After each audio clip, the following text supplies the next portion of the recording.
Good morning everyone, welcome to lecture number 16 CA inter fast track batch taxation May 21। आपने last lecture में मेरे पास house property start कर लिया था और काफी सारी बातें समझ ली थी हाउस प्रॉपर्टी की बेसिक्स। अब हम देखते हैं हाउस प्रॉपर्टी की इनकम कैलकुलेट कैसे होती है, how to compute income. Start करते हैं जीएवी से। जीएवी कैसे निकलती है उसका वर्किंग नोट बनाते हैं। और जीएवी निकालने के लिए, जीएवी बेसिकली होती है reasonable rental value of the property. सबसे पहले स्टेप क्या होता था जीएवी के अंदर, फेयर रेंट और म्युनिसिपल वैल्यू, इन दोनों में से जो भी हायर है उसको चूज किया जाता है। और स्टेप 2 क्या होता है, इसे कंपेयर करते हैं स्टैंडर्ड रेंट के साथ। स्टैंडर्ड रेंट होता है रेंट कंट्रोल एक्ट जो हमारा बना हुआ है उसके तहत मैक्सिमम रेंट जो प्रॉपर्टी का हो सकता है। तो स्टैंडर्ड रेंट और स्टेप 1 को कंपेयर करके हमारे पास आता है एक्सपेक्टेड रेंट। इन दोनों में से लेते हैं हम लोअर, यानी फेयर रेंट, म्युनिसिपल वैल्यू और स्टेप 1 एंड स्टैंडर्ड रेंट। यहां क्या लेना है, हायर, और यहां क्या लेना है, लोअर। इसे एक लाइन और बोलते हैं, ये निकल के आता है एक्सपेक्टेड रेंट। पहली बात तो ये ध्यान रखिएगा, क्या निकल के आता है, एक्सपेक्टेड रेंट। तो एक्सपेक्टेड रेंट के लिए ना एक लाइन चलती है ये वाली, expected rent is fair rent और municipal valuation whichever is higher subject to a maximum of standard rent. यानी एक्सपेक्टेड रेंट कभी भी स्टैंडर्ड रेंट से ज्यादा नहीं हो सकता, उससे कम हो सकता है। क्या क्या ले लिए, फेयर रेंट, म्युनिसिपल वैल्यू और स्टैंडर्ड रेंट। अब एक्सपेक्टेड रेंट तो वो हो गया ना जितना आप कमा सकते थे इस प्रॉपर्टी से। कितना कमा सकते थे उसके लिए क्या क्या चीजें देखी, फेयर रेंट भी देखा, म्युनिसिपल वैल्यू भी देखी, स्टैंडर्ड रेंट भी देखा। उनको सबको कंपेयर करके एक्सपेक्टेड रेंट निकाल के किससे कंपेयर करो, एक्चुअल रेंट। अगर आपका एक्सपेक्टेड रेंट है 1 लाख लेकिन आप कमा रहे हो 1,20,000, फिर तो 1,20,000 पे टैक्स दो, यानी जीएवी क्या बन जाएगी, 1,20। और अगर आप कमा सकते थे 1.4 लाख पर कमा रहे हो 1.2 लाख, फिर हमें 1.4 लाख के हिसाब से टैक्स चाहिए। यानी कि हमारा थर्ड स्टेप कहता है अगर एक्चुअल रेंट हाई है तो उसे जीएवी बनाएंगे, अगर एक्सपेक्टेड रेंट हाई है तो उसे जीएवी बनाएंगे, यानी कि विच एवर इज हायर। तो ये सारी बातें आपकी यहाँ पे लिखी हुई हैं जीएवी की कैलकुलेशन में, आप आराम से इन्हें पढ़ लेना। ये मैं वो केस बता रहा हूँ जहां ना तो कोई वैकेंसी है ना कुछ सेल्फ ऑक्यूपेशन है, नॉर्मल। अगर कोई प्रॉपर्टी 12 के 12 महीने लेट आउट है, मैं उसकी बात कर रहा हूँ। बताओ फेयर रेंट कितनी देर का निकलेगा, 12 महीने।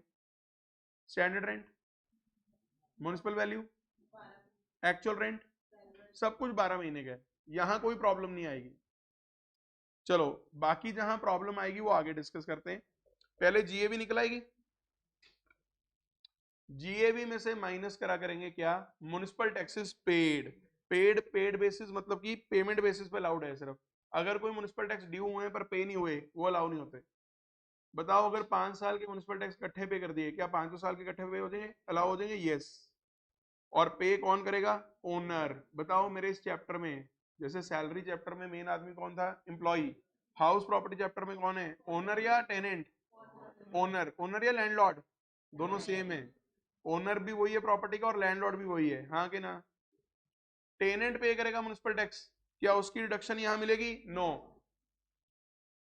क्या म्युनिसिपल टैक्स पे करने की वजह से लॉस आ सकता है, बिल्कुल आ सकता है। अगर म्युनिसिपल टैक्स बहुत ज्यादा इकट्ठा पे कर दिया और वो माइनस होकर नेगेटिव फिगर आ सकती है, तो म्युनिसिपल टैक्स की पेमेंट की वजह से भी लॉस आ सकता है, घबराना नहीं। फिर एक पॉइंट आता है हमारा अनरियलाइज रेंट। अगर रेंट हमारा अनरियलाइज रह जाए तो उसको अलग से माइनस कर सकते हैं। हालांकि मैंने इसका एक ट्रीटमेंट और बताया हुआ है जो आईसीआई करता है कि एक्चुअल रेंट में से ही हटा लो जीएवी निकालते हुए, वो मैं आगे बताऊंगा। हमारे पास क्या आ जाएगी, एनएवी। फिर इसमें से क्या लेस कर देते हैं, स्टैंडर्ड एक्शन 30%, किस सेक्शन में, 24 है। और इंटरेस्ट ऑन लोन, इसे अलाउ करना है किस बेसिस पे, ड्यू बेसिस। भाई म्युनिसिपल टैक्स किस बेसिस पे है, पेड बेसिस, लेकिन इंटरेस्ट ऑन लोन किस बेसिस पे है, ड्यू बेसिस। और यहां आएगी, ये तो फॉर्मेट आपको मेरे हिसाब से याद होगा, GAV municipal tax, NAV standard action, interest on loan, house property income. चलेगा, आगे कंटिन्यू करते हैं। रिमेंबर का पहला पॉइंट क्या कह रहा है, अगर एग्रीमेंट के हिसाब से ओनर टेनेंट की कुछ ऑब्लिगेशंस मीट करेगा। बताओ टेनेंट की ऑब्लिगेशंस क्या हो सकती हैं? गैस का बिल भरना, वाटर का बिल भरना, गार्डनर की सैलरी देना, वो सारी चीजें किसने देनी थी? टेनेंट। पर दे किसने दी? ओनर ने। तो ओनर तो क्या बोलेगा, जितना रेंट में ले रहा हूँ उसमें से कुछ तो मैं उसके खर्चे कर रहा हूँ, तो रेंट में से ये रिड्यूस कर लेते हैं खर्चे। यानी एक्चुअल रेंट जब हम निकालेंगे जीएवी के लिए, तो एक्चुअल रेंट में से ये सारे खर्चे क्या कर लेंगे? माइनस। हालांकि इसके क्वेश्चन कुछ ज्यादा है नहीं बुक के अंदर, पर पॉइंट में कवर करता हूँ। और उल्टा भी हो सकता है, सर टेनेंट ने कोई ऐसे अमाउंट्स पे कर दिए जहां पे लैंडलॉर्ड की ऑब्लिगेशन थी, वो रेंट में जोड़ लो, क्योंकि टेनेंट ने एक तरह से बेनिफिट पहुंचा दिया लैंडलॉर्ड को, तो रेंट अलग से दे रहा है, वो बेनिफिट अलग से दे रहा है, उसे जोड़ लो। अगर क्वेश्चन में फेयर रेंट मिसिंग हो तो एक्चुअल रेंट को ही क्या मानना? Fair rent. ये तब काम आएगा अगर आपके पास फेयर रेंट है नहीं, तो जितना एक्चुअल रेंट आप कमा रहे हो और जहां वैकेंसी वगैरह हुई या सेल्फ ऑक्यूपेंसी हुई, तो वहां 12 महीने के हिसाब से आपको एक्सपेक्टेड रेंट निकालना पड़ता था, क्योंकि फेयर रेंट कितने महीने का निकलता है? हमेशा 12 महीने, जब तक कि प्रॉपर्टी बीच में तैयार ना हो रही हो हमारे साल के। अगर प्रॉपर्टी बीच में तैयार हो रही है फिर 12 महीने का फेयर रेंट थोड़ी निकलेगा, फिर कम महीने का निकलेगा। आगे बताऊंगा इस पॉइंट को भी, थोड़े थोड़े बस ओवरव्यू लेते जाओ। म्युनिसिपल टैक्सेस के कई नाम और हैं, ये लिखे हुए हैं सारे, दिख गए? Fire tax, property tax, water tax, scavenging tax, sewerage tax. Scavenging होता है साफ सफाई, ठीक है। पेमेंट बेसिस पे अलाउ करना है, मैंने बता ही दिया। और कई बार ना म्युनिसिपल टैक्सेस की जो वैल्यू होती है वो दे रखी होती है 12%, तो 12% किसका निकालोगे? Municipal value. फिर रिपेयर एंड मेंटेनेंस खर्चे, ध्यान रखिएगा हमारे हाउस प्रॉपर्टी हेड में रिपेयर एंड मेंटेनेंस खर्चों की अलग से कोई डिडक्शन नहीं है, क्योंकि हमें स्टैंडर्ड डिडक्शन दी जा रही है 30%। यानी जो भी वियर टियर हो रही है या जो भी रिपेयर मेंटेनेंस हो रही है प्रॉपर्टी की, उसकी अलग से आपने कोई डिडक्शन माइनस नहीं करनी, 30% में सब अलाउ हो जाएगा। अगर लैंडलॉर्ड कोई डिपॉजिट रिसीव कर रहा है टेनेंट से, वो कैपिटल रिसीट है और उसे आप इनकम नहीं मानोगे, क्योंकि जो डिपॉजिट है वो तो वापस हो जाएगा, that can not be treated as income. अब देखते हैं कौन कौन सी कैटेगरीज आ सकती हैं प्रॉपर्टीज की जिसके सवाल हमें करने हैं। पहली प्रॉपर्टी तो आ गई हमारी late out throughout the year. मैंने कल ही आपको बताया था कि जीएवी की जो कैलकुलेशंस बता रखी हैं, जीएवी की जो कैलकुलेशन बता रखी हैं वो सेक्शन 23 में बता रखी हैं, तो आप देख सकते हो हर जगह सेक्शन 23 के अलग अलग सब सेक्शन आ रहे हैं, हाँ के ना? जो प्रॉपर्टी पूरा साल लेट आउट रही, आप मेरे को बताओ उसका जब फेयर रेंट निकालोगे 12 महीने का निकालोगे, म्युनिसिपल वैल्यू 12 महीने, स्टैंडर्ड रेंट 12 महीने, एक्चुअल रेंट 12 महीने, चुपचाप वो 3 स्टेप लगाना, हायर लोअर हायर। बताओ पहला हायर क्या था? Fair rent and municipal value. Lower क्या है? Step 1 and standard rent. और ये स्टेप 2 से क्या निकल आएगा? Expected rent. और एक्सपेक्टेड रेंट को किससे कंपेयर करना? एक्चुअल रेंट रिसीव्ड और रिसीवेबल, दोनों में से जो भी हायर होगा दैट इज जीएवी। तो ये वाले एग्जांपल तो आप कर सकते हो पहली प्रॉपर्टी के। बताओ कर लोगे? बुक में कर रखे हैं सॉल्व, 2 क्वेश्चन है, एक कॉपी में करा हुआ है और एक बुक में, कर लोगे रिवाइज आज? दूसरा, प्रॉपर्टी की दूसरी कैटेगरी, एक ऐसी प्रॉपर्टी जो पार्ट ऑफ द ईयर तो लेट आउट है और कुछ पार्ट ऑफ द ईयर में वेकेंट है। अब यहाँ वेकेंट का मतलब क्या है? वेकेंट का यहाँ इस चैप्टर में मतलब ये लेके चलेंगे कि हम प्रॉपर्टी लेट आउट करना चाहते हैं लेकिन लेट आउट हो नहीं पा रही। जैसे होता है ना, प्रॉपर्टी पे टू लेट का बोर्ड लगा के रख दिया, साथ में फोन नंबर लिख के रख दिया, लेकिन बहुत देर से वो वैसे ही पड़ा है बोर्ड, क्योंकि टू लेट हुई मतलब लेट आउट ही नहीं हो रही। क्या इस प्रॉपर्टी को हम सेल्फ ऑक्युपाइड बोल सकते हैं? No, this is let out for the part of the year and vacant for the other part. ऐसी प्रॉपर्टी में हमारा एक्ट हमें एक बेनिफिट देता है। क्या देता है? गौर से सुनिएगा, इसको मैं अब जरा ध्यान से समझाता हूं, पॉइंट को जरा अच्छे से समझना। मान लेते हैं फेयर रेंट है 10,000 पर मंथ, तो 1,20,000 आ गया। म्युनिसिपल वैल्यू है 11,000 पर मंथ, तो ये आ गया 1,32। सही है? नहीं सही है।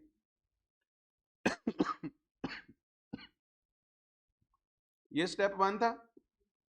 स्टेप 2, स्टेप 1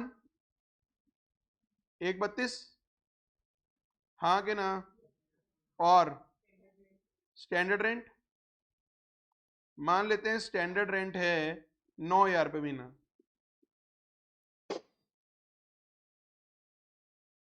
समझ में आ रहा है सवाल? तो एक 8 ही लिखे, इन दोनों में से लोअर, देयरफॉर एक्सपेक्टेड रेंट 1,8 आ गया। इतना आप कमा सकते थे, इतना क्लियर है। ध्यान रखिएगा, सवाल में वैकेंसी हो या ना हो, ये 12 महीने का ही निकलेगा। एक्सपेक्टेड रेंट हमेशा 12 महीने का निकलता है, सिर्फ एक एक्सेप्शन है, जहां प्रॉपर्टी ड्यूरिंग द ईयर आपने परचेज करी या ड्यूरिंग द ईयर अगर आपने कंस्ट्रक्ट करी तो ये 12 महीने का नहीं निकल सकता, हाँ के ना। अब स्टेप 3 क्या था हमारा? एक्सपेक्टेड रेंट को हमने 1,08,000 को हमने कंपेयर किया एक्चुअल रेंट, रिसीव्ड रिसीवेबल। अब पता लगा हमारा जो एक्चुअल रेंट है वो है 10,000, पर अफसोस की बात यह है 2 महीने प्रॉपर्टी रही वेकेंट। अगर प्रॉपर्टी 2 महीने वेकेंट रही तो एक बात तो पक्की है कि जब मैं एक्चुअल रेंट निकालूंगा वो मैं 12 महीने का नहीं निकाल सकता, वो तो सिर्फ उतने महीने का निकलेगा जितनी देर के लिए प्रॉपर्टी मेरी लेट आउट है, हाँ कि ना।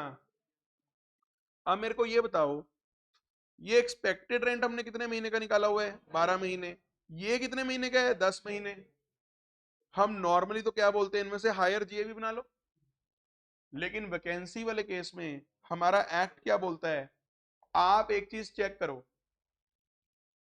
जो मेरा ये एक्चुअल रेंट आ रहा है ये मेरा एक्सपेक्टेड रेंट से कम आ रहा है क्या? ये ओइंग टू वैकेंसी आ रहा है? ओइंग टू का मतलब क्या होता है? Because of.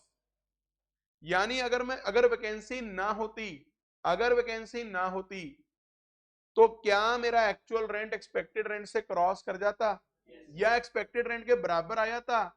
बराबर या क्रॉस, कुछ भी। मतलब इन अदर वर्ड्स मैं ये कह रहा हूं, अगर मेरा एक्चुअल रेंट वैकेंसी की वजह से कम आ रहा है, ऐसे केसेस में मेरे एक्चुअल रेंट को ही जीएवी बना लिया जाता है। अब बताओ, अगर वैकेंसी ना होती तो मैं 10,000 इंटू 12 कमाता, वो आता 1,20,000, जो कि एक्सपेक्टेड रेंट से ज्यादा आता। तो हमारे एक्ट पता क्या बोलते हैं कि सर यहां आप कमाना चाह रहे थे लेकिन आप कमा नहीं पाए क्योंकि प्रॉपर्टी लेट आउट ही नहीं हुई। ऐसे केसेस में आपने जितना कमाया आप उसी पे टैक्स दे दो या आप उसी को जीएवी बना लो। यहां जीएवी कितनी बनेगी? 1,00,000। जब आपको मैंने फेयर आंसर इसके करवाए थे, नीचे लिखवाया था proper, if there was no vacancy then the actual rent would have been 1,20,000 which is higher than expected rent, which implies that actual rent is lower than expected rent owing to vacancy. In such cases actual rent is the GAV. क्या आपको ये point समझ में आया कि नहीं आया? हाँ कि ना? बोलिए, वैकेंसी का पॉइंट ध्यान रहेगा। और एक बात और बताता हूं, अगर प्रॉपर्टी सारा साल वेकेंट रही, सारा साल ही अगर वेकेंट रही, यानी सारा साल आपने टू लेट का बोर्ड लगाई रखा लेकिन वो चढ़ी नहीं, वैसे तो देखो इसकी डिस्कशन स्टडी मटेरियल ने कोई करी नहीं हुई, पर मैं कर देता हूं। स्टेप 1 तो ऐसे ही निकलेगा 12 महीने का, स्टेप 2 भी 12 महीने का निकलेगा। एक्सपेक्टेड रेंट आ गया, मेरा एक्चुअल रेंट 0 होगा, और मैं पता क्या बोलूंगा? ओइंग टू वैकेंसी कम है। तो ऐसे में मेरा एक्चुअल रेंट ही क्या बनाओ? जीएवी। और वो जीएवी क्या होगी? नील, क्योंकि एक्चुअल रेंट 0 है। हालांकि ऐसा क्वेश्चन कोई है नहीं और इस पॉइंट पे विवाद भी हो सकता है। कुछ लोग हो सकता है कहीं नहीं नहीं हम तो जीएवी नोशनल इनकम के बेस पे टैक्सेबल करेंगे, लेकिन मैं क्या बोल रहा हूँ कि अगर आप लूप होल निकालना चाहो तो ये निकाल सकते हो कि मेरा तो जो रेंट है वो 0 क्यों आ रहा है? क्योंकि वैकेंसी रही। अगर मैं चढ़ा देता रेंट पे तो मैं एक्सपेक्टेड रेंट जितना तो कमा ही लेता। तो ऐसे केस में तो मेरा एक्चुअल रेंट ही क्या बनना चाहिए? जीएवी, और मेरी एक्चुअल रेंट क्या है? नील। सर लगा दो, लगाओ, लेकिन फिर अगर बोर्ड फोन करेगा डिपार्टमेंट में से कोई, अगर तहकीकात पे आगे आप उन पे फोन करें और आपको मेरे को चढ़ाना नहीं है, तो अल्टीमेटली वहां पे केस भी खुल सकता है कि आप गलत कर रहे हो। नॉर्मली तो आप ये मान के चलो कि अगर आपकी टू लेट करने की इंटेंशन है और आपकी नहीं हो पा रही है टू लेट मतलब प्रॉपर्टी, उस केस में आपको बेनिफिट देता है। बाकी इसका लूप होल निकाल के जो मर्जी करी जाओ वो बात अलग है। यस और नो, सबको समझ में आ गया? एक बात छोटी सी और बताता हूं, अगर इसी क्वेश्चन में क्वेश्चन ये कह रहा होता कि प्रॉपर्टी 10 महीने के लिए तो लेट आउट है और 2 महीने के लिए सेल्फ ऑक्युपाइड है, मैं स्टेप 1 12 महीने का करता, स्टेप 2 भी 12 महीने का करता, स्टेप 3 बिल्कुल ऐसे ही करता, पर इसके नीचे में कुछ चेक ना करता, if there was no self occupancy no. उस केस में अगर यहां पे मैं 10 मंथ से इसलिए कर रहा हूं क्योंकि 2 महीने की सेल्फ ऑक्युपाइड है प्रॉपर्टी, फिर मेरे को इन दोनों में से हायर ही उठाना पड़ता। और बताओ उस केस में हायर क्या आता, 1,08,000, फिर यही जेबी बनती। यानी इन अदर वर्ड्स में क्या कहना चाह रहा हूं, अगर क्वेश्चन में पार्ट ऑफ द ईयर की वैकेंसी आई, उसके लिए तो हम चेक करते हैं कि अगर वैकेंसी ना होती तो क्या होता, लेकिन अगर पार्ट ऑफ द ईयर में सेल्फ ऑक्युपेंसी आई, उसके लिए हम कुछ अलग से चेक नहीं करते। हाँ, अगर प्रॉपर्टी पूरा साल सेल्फ ऑक्युपाइड रहती, फिर वो प्रॉपर्टी की कैटेगरी अलग हो जाती, वहां तो फिर जीएबी नील करने देता है हमारा एक्ट, बल्कि एक प्रॉपर्टी की नहीं, 2 प्रॉपर्टीज की। यानी या तो सारा साल सेल्फ ऑक्युपाइड रखो, या सारा साल लेट आउट रखो, या सारा साल लेट आउट के साथ साथ कुछ देर की वैकेंसी ले आओ, या अगर आप लेट आउट कर रहे हो साथ में सेल्फ ऑक्युपेंसी आ रही है बीच में, ये इसका हम आपको कोई बेनिफिट नहीं देंगे, वहां तो फिर 12 महीने की जीएबी बनेगी। सर ऐसा भी हो सकता है 10 महीने लेट आउट, 1 महीना सेल्फ ऑक्युपाइड और 1 महीना वेकेंट, बिल्कुल। जैसे मान लो अप्रैल से आपने प्रॉपर्टी लेट आउट कर दी, जैन तक तो बढ़िया लेट आउट रही, फेब में आके किराएदार खाली कर गया, आपने टू लेट का बोर्ड लगा दिया, 1 महीना निकल गया, फिर आपका मूड बदल गया कि छोड़ यार टू लेट का बोर्ड उतारो, अपना खुद ही रह लेंगे, मार्च में आपने उसे सेल्फ ऑक्युपाइड कर लिया। आप मेरे को बताओ स्टेप 1 कितनी देर का निकालोगे, 12 महीने, स्टेप 2 12 महीने, बताओ जब एक्चुअल रेंट लिखूंगा कितने महीने का आएगा, 10 महीने। क्या इसके नीचे कुछ चेक होगा, yes, if there was no vacancy, 1 महीने वाला पॉइंट तो चेक करना पड़ेगा, फिर 10,000 इंटू 11 करके देखूंगा, और 10,000 इंटू 11 कितना आ जाएगा, 1,10,000। यहां फिर बच जाओगे आप, क्योंकि आपकी वैकेंसी की वजह से एक्चुअल रेंट की फिगर कम है, तो ऐसे में फिर से आपका जीएबी क्या बन जाएगा, एक्चुअल रेंट। क्या आपको मेरी बात समझ में आ रही है कि नहीं आ रही है? यानी सिर्फ वैकेंसी वाले क्लॉज में आपको ये चीज चेक करनी है, if there was no vacancy then the actual rent would have been इतना।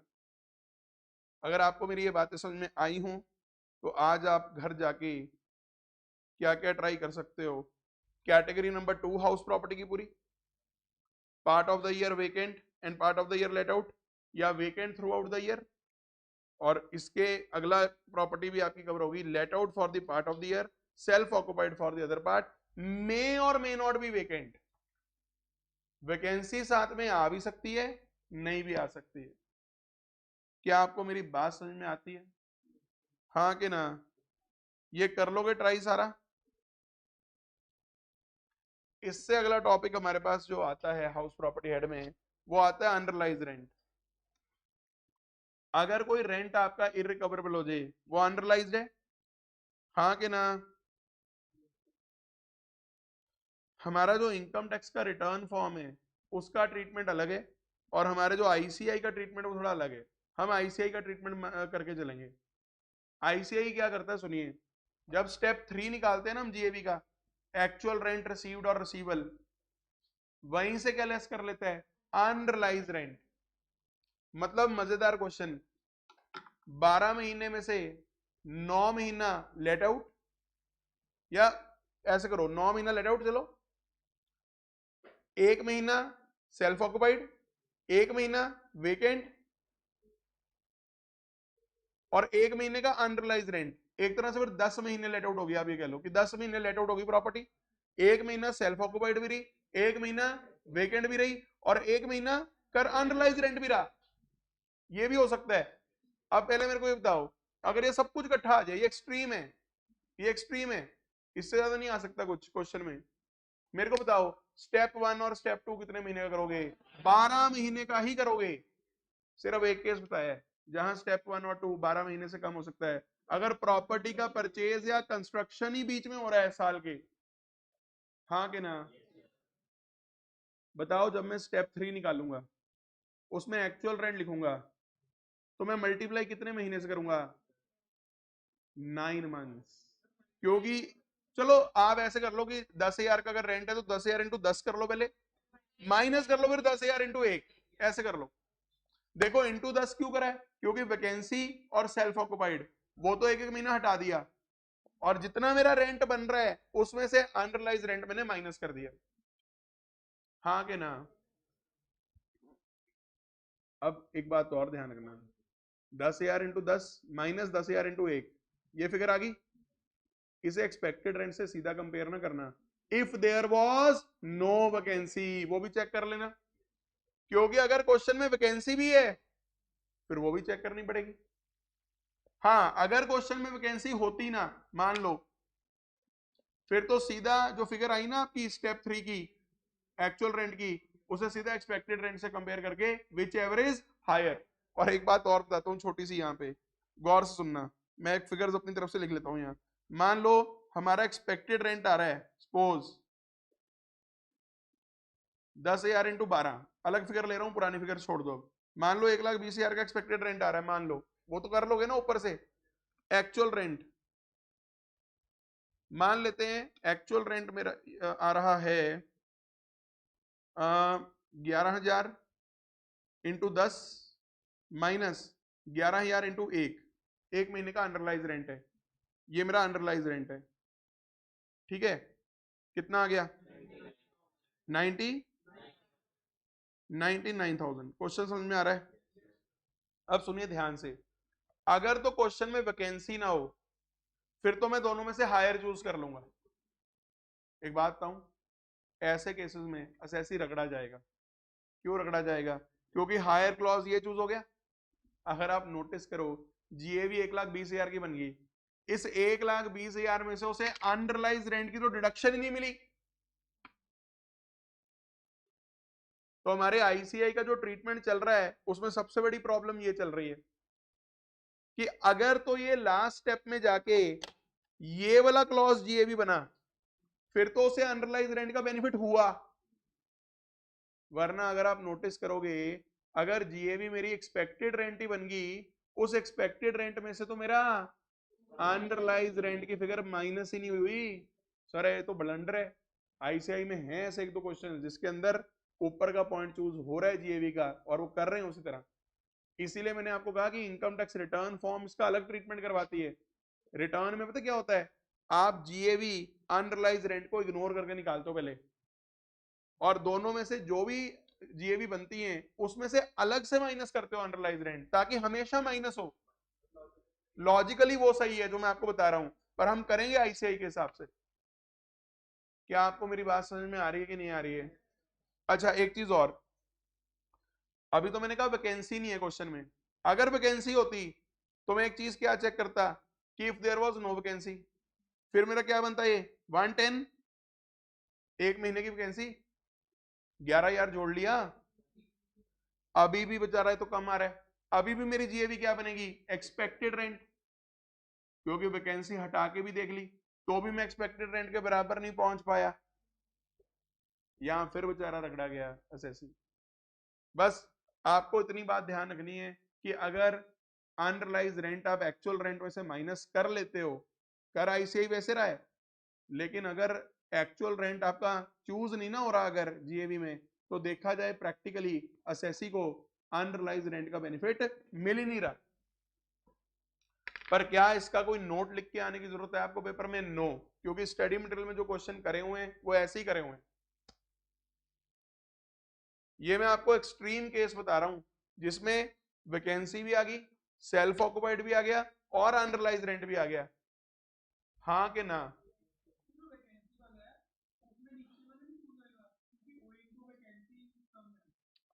सर एक बात बताओ, बच्चा कह रहा है जो लास्ट केस हमने भी करा है जिसमें वैकेंसी हटा के जब हमने देखा तो 1,10,000 आ रहा है, एक मिनट इंग्लिश में बोलता हूं, if there was no vacancy then the actual rent would have been 1,10,000 which is still lower than expected rent, which implies that our actual rent is not lower owing to vacancy. क्योंकि जब vacancy हटा के भी देख ली तो भी मैं expected rent के बराबर नहीं पहुंच रहा, इसका मतलब वैकेंसी की वजह से लोअर थोड़ी ना मेरा एक्चुअल रेंट। आपको पता अगर वैकेंसी हटा के, अगर इस क्वेश्चन में मान लो, इसी क्वेश्चन में अगर सपोज, इसी क्वेश्चन में अगर सपोज मैं 2 महीने की वैकेंसी कर देता, मल्टीप्लाई तो अभी भी 10 से करूंगा, सेल्फ ऑक्यूपेंसी हटा दी, मान लो 2 महीने की वैकेंसी है और 1 महीने का अंडरलाइज्ड है, ऐसी कैलकुलेशन होगी बोलो? ये सही है? 2 महीने की वैकेंसी मतलब 10 महीने से मल्टीप्लाई कर लिया और 1 महीने का अंडरलाइज है तो माइनस कर लिया। अब मैं बोलता हूं if there was no vacancy तो मेरा एक्चुअल रेंट कितना होता है? 11,000 इंटू 12 1 32, 1 32 में से 11 गया 1 21। अब मैं कह सकता हूं ना कि अगर वैकेंसी ना होती तो मैं एक्सपेक्टेड रेंट के बराबर या उससे ऊपर होता, इसका मतलब मेरा एक्चुअल रेंट कम क्यों आ रहा है? Owing to vacancy. ऐसे केस में मेरा एक्चुअल रेंट जीएवी बनता है। पहले मैंने 10 महीने जो लिए हुए थे, 1 महीना सेल्फ ऑक्युपाइड और 1 महीना वैकेंसी ली हुई थी।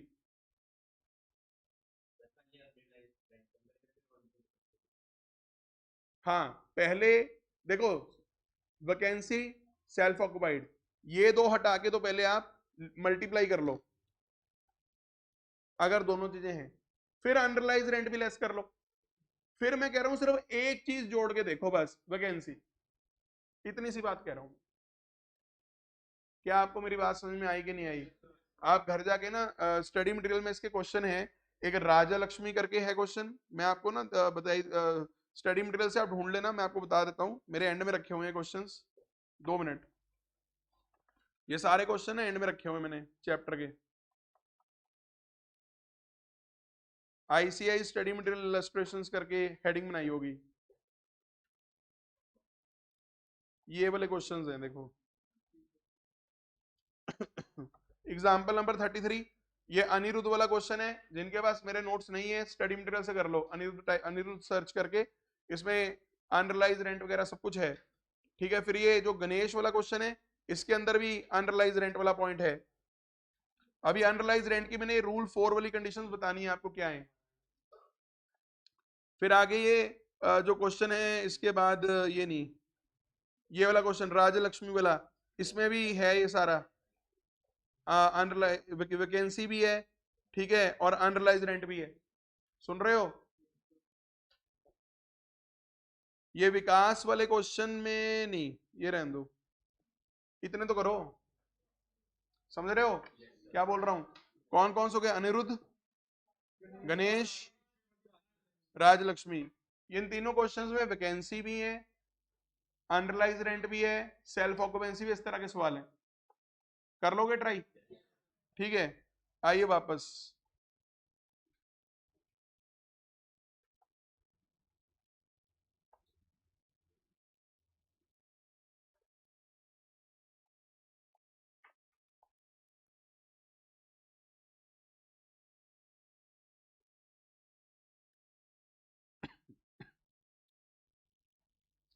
अंडरलाइज रेंट को कब अंडरलाइज बोला जाएगा? रूल 4 की कुछ कंडीशंस हैं।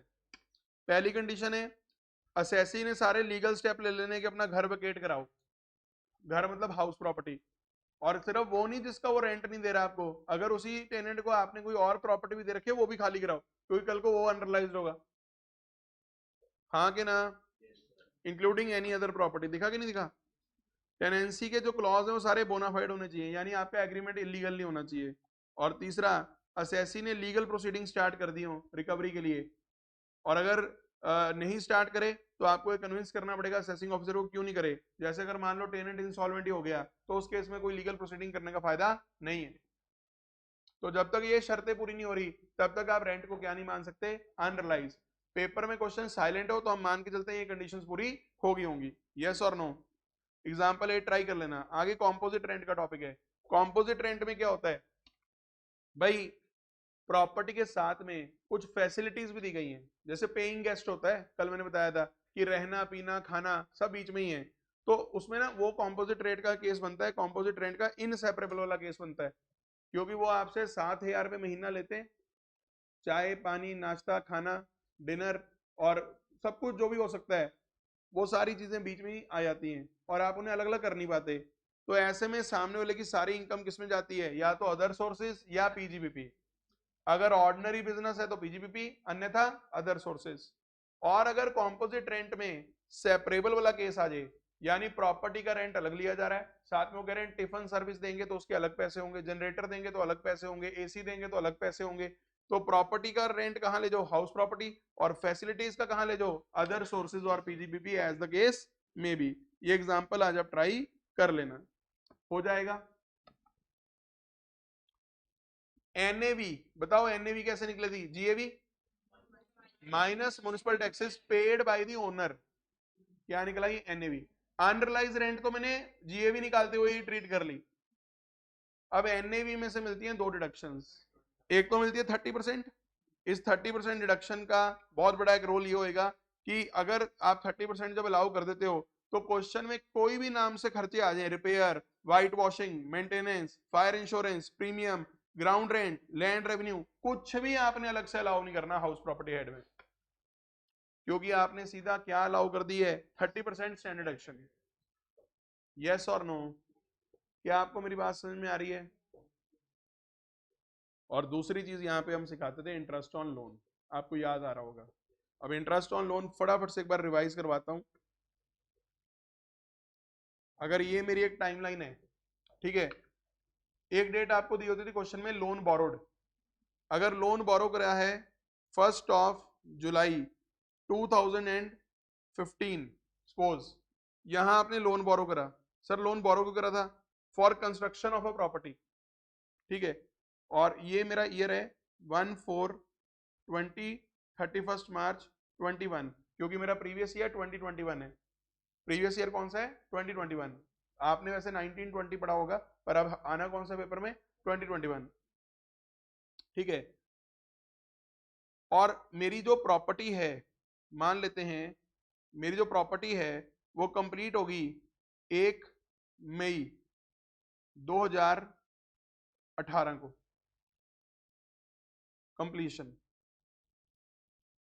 कंप्लीशन ऑफ प्रॉपर्टी, ये डेट्स आपको मैंने दे रखी हैं।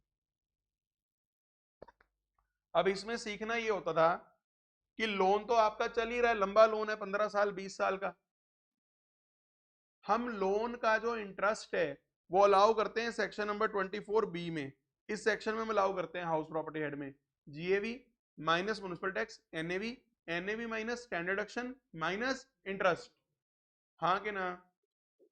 अब मान के चलते हैं कि लोन अभी कोई रीपे नहीं हुआ, लोन चल रहा है, तो मैं कितना अलाउ करूं, तो सुनिए, यहां हम दो पीरियड निकालते थे, एक प्री कंस्ट्रक्शन और एक करंट पीरियड, इसे करंट पीरियड बोल देते हैं।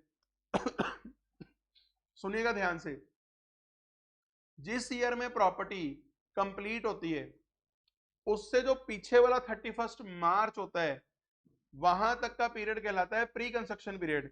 अब गौर सुनिएगा, गौर सुनिएगा, अगर मेरी प्रॉपर्टी 1 मई 2018 को कंप्लीट हुई तो इससे इमीडिएटली पहले वाला 31 मार्च 18, यहां तक के पीरियड को मैं बोलूंगा प्री कंस्ट्रक्शन पीरियड। गौर करना मेरी बात पे ध्यान से, प्री कंस्ट्रक्शन पीरियड का जो ब्याज है ये तब तक अलाउ होना शुरू नहीं होता जब तक प्रॉपर्टी तैयार ना हो जाए, यानी लोन पे इंटरेस्ट तो पड़ना शुरू हो गया, लेकिन ये अलाउ कब से होगा, जब से प्रॉपर्टी तैयार होगी। अब मैं प्रीवियस ईयर वाइज बात करता हूं, 15-16 में भी ब्याज पड़ा, 16-17 में भी ब्याज पड़ा, 17-18 में भी ब्याज पड़ा, पर क्या ये ब्याज अलाउ हुआ, नो। क्या आपको मेरी बात समझ में आ रही है? यहां मेरी डेट आ गई 31 मार्च 19, समझ रहे हैं आप, समझ आ रहा है क्या हो रहा है? अब सुनिए ध्यान से, प्री कंस्ट्रक्शन पीरियड का सारा ब्याज इकट्ठा कर लो कैलकुलेट करके, उसको अलाउ करो 5 इक्वल एनुअल इंस्टॉलमेंट्स में, स्टार्टिंग फ्रॉम दैट ईयर जिस ईयर में आपकी प्रॉपर्टी कंप्लीट होगी। अब मेरे को बताओ, मैं इस कलर से, जो ये प्री कंस्ट्रक्शन पीरियड जिस कलर से लिखा हुआ है मूव कलर, इसी कलर से मैं लिखूंगा ये मेरा ईयर 1 है जिसमें ये पहली बार अलाउ होएगा, Y1, Y2, Y3 और सो ऑन। ये वाला जो पीरियड का ब्याज है, ये वाला जो ब्याज है, ये इस तरह से 5 किस्तों में अलाउ होगा। क्या आपको मेरी बात समझ में आ रही है? यानी 20-21 ईयर का अगर मैं आंसर कर रहा हूं तो एक तो इस ईयर में प्री कंस्ट्रक्शन का जो ब्याज है उसका डिवाइडेड बाय 5 वाला होएगा एक किस्त, हाँ कि ना? अब प्रॉब्लम एक और है, प्री कंस्ट्रक्शन पीरियड के बाद क्या ब्याज लगना बंद हो गया? सर ब्याज तो अभी भी लग रहा है क्योंकि लोन तो चल रहा है। तो बताओ, जो ब्याज, रेड कलर से कर रहा हूं, जो ब्याज इस पीरियड में लगा होगा यानी प्री कंस्ट्रक्शन पीरियड के बाद, क्या ये ब्याज हमारे 20-21 में अलाउ होगा? द आंसर इज नो, क्योंकि लॉ कहता है जब एक बार प्रॉपर्टी तैयार होगी उस पीरियड का जो ब्याज है वो उसी पीरियड में अलाउ करते रहो। सिमिलरली अगर मेरा इस पीरियड में भी जो ब्याज लगा हुआ है ये भी मेरा इस ईयर, एक मिनट,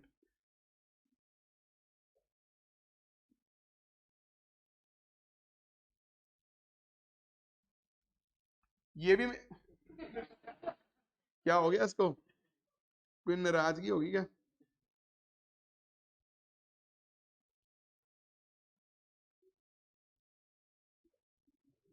किसी भी कुछ दिक्कत आ रही?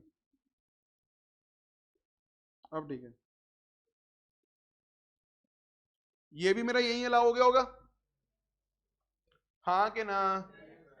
इसका मतलब इस पीरियड का जो ये ये वाले पीरियड का जो ब्याज होगा, ये वाले का, करंट ईयर का, एक तो मेरा ये इस साल में लाओ होगा, हाँ कि ना? और दूसरा इस पीरियड में मेरा और क्या लाओ होगा, प्री कंस्ट्रक्शन डिवाइडेड बाय 5। और सवाल में और मजा कब आएगा, जब बीच में होगी रीपेमेंट, यानी लोन रीपे हो रहा हो अगर बीच बीच में, तो फिर तो कुछ नहीं है, छोटे होते जैसे आप महीने वाइज निकालते थे ना कि यहां से लेकर यहां तक इतनी लोन की अमाउंट थी तो उसके ऊपर ये ब्याज लग गया, फिर आगे लोन रीपे हो गया तो लोन कम करके उस पे ब्याज लगा दो, वो तो मैथमेटिकल कैलकुलेशन है, सिंपल कॉमन सेंस बेस्ड। बस इस पूरे टॉपिक टॉपिक में मैंने समझाना ये था कि एक तो जिस ईयर में प्रॉपर्टी कंप्लीट होगी उससे पीछे वाला जो 31 मार्च है वहां तक प्री कंस्ट्रक्शन है, उस प्री कंस्ट्रक्शन पीरियड के ब्याज को आपने 5 किस्तों में लागू करना है, स्टार्टिंग फ्रॉम दैट ईयर जहां आपकी प्रॉपर्टी तैयार होगी। अच्छा, तैयार होगी या परचेज होगी, दोनों में से कुछ भी हो सकता है, पर नॉर्मली ऐसा होता है जो परचेज करते हैं ना लोग वो तो साथ के साथ ही कर लेते हैं लोन लेते ही, पर कंस्ट्रक्शन के केस में थोड़ा गैप होता है। एक बार प्रॉपर्टी तैयार होगी उसके बाद जितने भी साल होंगे बीच के, उनका ब्याज साथ साथ अलाउ हो रहा है। सिर्फ एक तो जो हमारा करंट ईयर है हम जिसकी कैलकुलेशन कर रहे हैं, एक तो वो वाला ब्याज अलाउ करना है, और दूसरा जो प्री कंस्ट्रक्शन पीरियड है अगर उसकी 5 किस्तें अभी पूरी नहीं हुई, क्योंकि ऐसा भी हो सकता है 5 किस्तें पूरी हो चुकी हों, अगर लोन बहुत पुराना हुआ और प्रॉपर्टी तैयार हुए बहुत साल हो चुके, तो हो सकता है 5 किस्तें पूरी हो गई हों, तो ऐसे केस में फिर आपने 5 किस्तों की कोई किस्त यहाँ पे लाओ नहीं करनी। इसका वर्किंग नोट बनाते हैं हम, प्री कंस्ट्रक्शन पीरियड लिख के उसकी फिगर बाहर ले आते हैं और करंट ईयर लिख के उसकी फिगर बाहर ले आते हैं, और ये दोनों चीजों को मिला के हम ऊपर हाउस प्रॉपर्टी हेड से लेस कर देते हैं। क्या आपको मेरी बात समझ में आ रही है? यस और नो? सबको क्लैरिटी है? रिमेंबर का पहला पॉइंट, अगर लोन को अरेंज करने के लिए कोई ब्रोकरेज कमीशन वगैरह पे करेगी इसका कोई ट्रीटमेंट नहीं है। इंटरेस्ट अलाउ कर दूंगा, इंटरेस्ट के ऊपर इंटरेस्ट अलाउ नहीं करूंगा, यानी सिंपल इंटरेस्ट अलाउड है, कंपाउंड इंटरेस्ट अलाउड नहीं है। अगर आप इंटरेस्ट पे नहीं करते उस इंटरेस्ट के ऊपर दोबारा इंटरेस्ट लग जाता है, वो वाला इंटरेस्ट मैं आपको अलाउ नहीं करूंगा, सिर्फ जो ओरिजिनल इंटरेस्ट है सिर्फ वो वाला इंटरेस्ट अलाउ करूंगा, हाँ कि ना? अगर कभी घर बनाते हुए जो लोन आपने पहले लिया उसके बाद एडिशनल लोन लेना पड़ गया आपको, क्योंकि अक्सर क्या होता है आर्किटेक्ट साहब बोलते हैं सर 20 लाख में बन जाएगा, लेकिन जब बनाने लगते हो 25, 30, 35, 40, कोई हिसाब ही नहीं होता, क्योंकि हर बंदे की यही सोच होती है यार एक ही बार बनाना है, बढ़िया ही लगा लो, पत्थर अच्छा लगा लो, ये अच्छा लगा लो, वो अच्छा लगा लो, तो चलो इतनी भकाई क्यों मारूं मैं, एडिशनल लोन लेना पड़ गया आपको। वो लोन भी क्या आप कंस्ट्रक्शन के लिए यूज कर रहे हो? यस। क्या उसका ब्याज भी ला होएगा? Yes obviously. और लोन पे लिमिट है कोई? कोई लिमिट नहीं है जब तक प्रॉपर्टी सेल्फ ऑक्युपाइड ना हो पूरा साल। ध्यान रखना है, बहुत बच्चे गलती कर देते हैं। लेट आउट प्रॉपर्टी में इंटरेस्ट ऑन लोन की कोई लिमिट नहीं है। अगर 10 लाख का भी ब्याज है ना, फुली लाउड है, कोई चक्कर नहीं। सर क्या इंटरेस्ट ऑन लोन की वजह से लॉस आ सकता है? यस बिल्कुल आ सकता है। सर क्या म्युनिसिपल टैक्सेस की वजह से लॉस आ सकता है? यस। सर क्या 30% वाले की वजह से आ सकता है? नहीं सर, 70 तो बचेगा ना हमेशा। ऐसा कौन सा 30 जो नेगेटिव ही कर दे?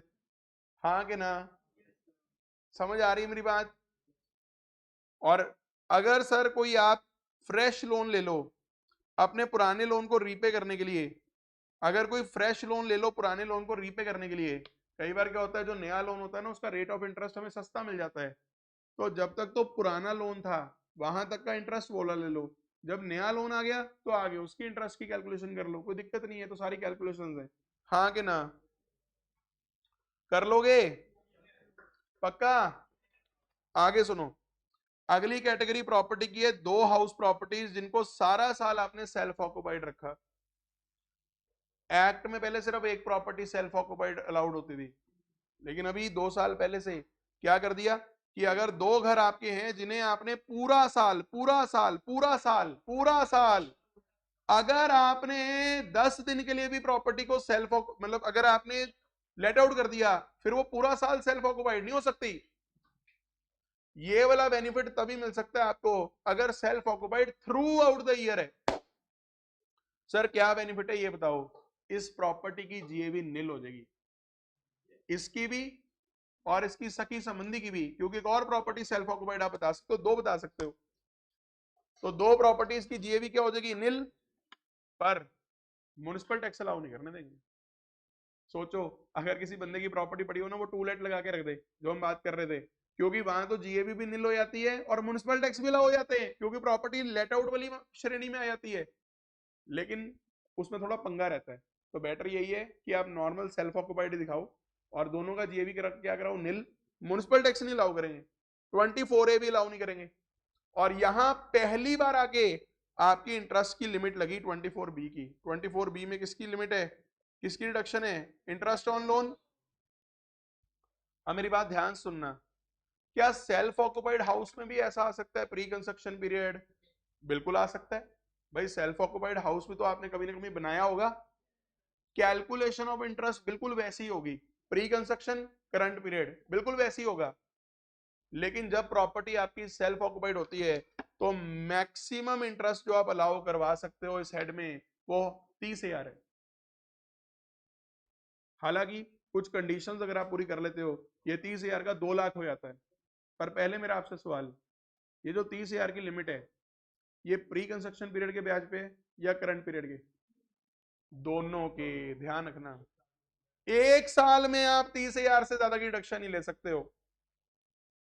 आपको क्या करना है, गौर से सुनना, अगर सेल्फ ऑक्युपाइड का क्वेश्चन आ गया थ्रू आउट द ईयर, घबराना नहीं, पहले तो सारी इंटरेस्ट की कैलकुलेशन नॉर्मल करना जैसे करते आए हो, प्री कंस्ट्रक्शन पोस्ट कंस्ट्रक्शन वैसे निकाल देना। फिगर निकल गई बाहर मान लो 45,000 की दोनों मिला के, फिर क्या बोलना? ओहो असेसी की प्रॉपर्टी तो सेल्फ ऑक्युपाइड है थ्रू आउट द ईयर, ऊपर से शर्तें नहीं पूरी कर रहा है बदतमीज ये वाली, जिससे वो कितनी डिडक्शन ले सकता था। तो ऐसे केस में आप क्या बोल दो, हम सिर्फ तेरे को मैक्सिमम डिडक्शन कितनी देंगे? 30,000, और वो 30,000 ऊपर जाके लिख देना, अकॉर्डिंगली लॉस आ जाएगा उस प्रॉपर्टी से। अब सर फटाफट से आप हमें ये भी बता दो कि ऐसी क्या शर्तें हैं जहां 30,000 की जगह आप कितने की डिडक्शन ले सकते हो? 2 लाख फ्लैट है, 2 लाख मैक्सिमम है, मैक्सिमम 2 लाख से कम हो सकती है, 2 लाख सीधी ना दे आना। पता लगे इंटरेस्ट ऑन लोन 75,000 का हो, आपको नई नई शर्तें पूरी होगी, ये लो 2 लाख मैक्सिमम है, और ऊपर 30,000 भी मैक्सिमम है, फर्क पड़ जाता है। कई बच्चे कहते कैलकुलेशन छोड़ो 30,000 है पता है, हाँ कि ना? मैक्सिमम शर्तें बताओ सर जल्दी। पहला, लोन लिया गया 1/4/1999 या उसके बाद। सर इसका लॉजिक क्या है? प्रोविजन तब आई थी, आगे सुनो, यही लॉजिक है और क्या है। दूसरा, लोन या तो लिया था प्रॉपर्टी को परचेज करने के लिए या कंस्ट्रक्शन करने के लिए, मतलब किसके लिए नहीं लिया हो, रिपेयर के लिए नहीं। यानी अगर लोन का पर्पस से रिपेयरिंग था ना, पक्का 30,000 वाली कैटेगरी में जाओगे हमेशा। क्या आपको मेरी बात समझ में आ रही है? और लास्ट में जो ये प्रॉपर्टी आपने परचेज या कंस्ट्रक्ट करनी थी, इसे आपने 5 साल के अंदर अंदर कर लिया। 5 साल कब से? जिस ईयर में आपने लोन बोरो किया था ना, उस ईयर का जो फाइनेंशियल ईयर का एंड है, वहां से 5 साल गिनने। जैसे मेरे इस क्वेश्चन में अगर लोन लिया था 20/4/14 को, तो बताओ 20/4/14 का मतलब क्या हुआ? 14/15, 31 मार्च 15 से आगे 5 साल गिनोगे। 31 मार्च 16, 17, 18, 19, 20, 21 भी आएगा, चलो जो भी है। वहां तक अगर प्रॉपर्टी तैयार होगी तो आप ये बेनिफिट ले सकते हो, अन्यथा नहीं। और लास्ट में असेसी ने एक सर्टिफिकेट ले लिया है, जिसको ये इंटरेस्ट पेबल था, उससे एक सर्टिफिकेट ले लिया है कि हाँ भाई इतना इतना अमाउंट ऑफ इंटरेस्ट मेरा पेबल है। ये अगर ना भी लिखो क्वेश्चन में, हम मान लेते हैं। ध्यान रखिएगा, अगर प्रॉपर्टी, बताओ, अगर property let out throughout the year हुई, क्या कोई इंटरेस्ट की लिमिट है? प्रॉपर्टी है let out for the part of the year, vacant for the other part, no limit of interest. Let out for the part of the year, self occupied for the other part, let out, vacant, self occupied and unrealised rent also, no limit. सिर्फ एक जगह पे interest की limit है, self occupied through out the year. क्या आपको मेरी बात समझ में आ रही है? यस और नो? कुछ पॉइंट रिमेंबर के हैं। पहला, अगर आपने लोन बोरो करा था रिपेयर्स वगैरह के लिए, हमेशा 30,000, हाँ कि ना? बताओ, अगर क्वेश्चन ये कहता है कि आपकी प्रॉपर्टी सेल्फ ऑक्युपाइड थी पूरा साल, पर 2 महीने आप ना छुट्टी मनाने चले गए कहीं और ताला लगा के चले गए प्रॉपर्टी को, तो क्या उससे फर्क पड़ेगा? ये ना वैकेंसी भी 2 तरह से वर्ड यूज होता है। एक वैकेंसी वो वाला है कि आप टू लेट करना चाह रहे थे पर चढ़ा नहीं, और एक वैकेंसी ताला लगा के चले गए। सेल्फ ऑक्युपाइड वाले घर में वैकेंसी का कोई मतलब नहीं है अलग से। क्या आपको मेरी बात समझ में आ रही है? पढ़ के देखो। एक पॉइंट और, अगर कोई एम्प्लॉई है जिसने अपनी प्रॉपर्टी पहले एम्प्लॉयर को लेट आउट कर दी और बाद में उसी बदतमीज एम्प्लॉई ने उसको as a rent free accommodation ले लिया, समझने की कोशिश करना, कुंडीदार केस है। एक एम्प्लॉय के पास अपनी जगह पड़ी थी, एम्प्लॉयर कहता मैंने तेरे को रेंट फ्री अकोमोडेशन देनी है, एम्प्लॉय कहता मेरे पास तो है, मेरे पास तो अपना घर है। अब एम्प्लॉयर कहता अगर अपना घर है तो भाई ठीक है, अच्छी बात है। कहता ऐसे कैसे अच्छी बात है, मेरे पैकेज का पार्ट है, मेरे को बेनिफिट तो दो। या तो मैं काम करता हूं, मैं कहीं और रह लेता हूं जाके, नहीं आप मेरे को कहीं और रखवा दो, मैं इसे किराए पे चढ़ा देता हूं, मेरे पास किराया तो आएगा, मेरे को तो रहना है, आप रहवा दो, मैं इसका किराया लूं। उससे बेटर उन्होंने क्या किया, एम्प्लॉयर का तू यहीं रह ले भाई, मैं तेरे को उसका रेंट दे देता हूं, क्योंकि वैसे भी मैंने तेरे को अरेंज करके देना था। मान ले तेरा ही घर मैंने तेरे को अरेंज करके दे दिया, हाँ कि ना? भाई एम्प्लॉय अपनी जगह सही है, मेरे पैकेज का पार्ट है, मैं क्यों अपना घर यूज करूं? तो ऐसे में क्या आप इसे सेल्फ ऑक्युपाइड मान सकते हो? No, this property is let out, this property is, इसका रेंट आ रहा है भाई। क्वेश्चन बैंक में इसका सवाल पड़ा है बड़ा प्यारा, हाउस प्रॉपर्टी के, चेक कर लेना, ढूंढना पड़ेगा थोड़ा। समझ आ रही है मेरी बात कि नहीं आ रही? ये पॉइंट समझ में आया कि नहीं आया? अच्छा एक बात छोटी सी और, जो ये 2 सेल्फ ऑक्युपाइड वाले घर का पॉइंट है ना, जहां 2 लाख की लिमिट है, ये 2 लाख पर घर है, ये 2 लाख टोटलिटी में है, ये भी ध्यान रखना, कहीं 2 लाख पर घर कर दो और 30,000 भी टोटलिटी में। नहीं समझे मेरी बात? समझ गए ना? 2 लाख टोटल है, टोटल। यस और नो? आज मेरे को यहां तक के सारे न्यूमेरिकल आपके ट्राई हुए होने चाहिए, स्टडी मटेरियल से करो चाहे चाहे कहीं से भी करो, ट्राई करो। आज के लिए इतना ही, thank you very much, bye bye, take care.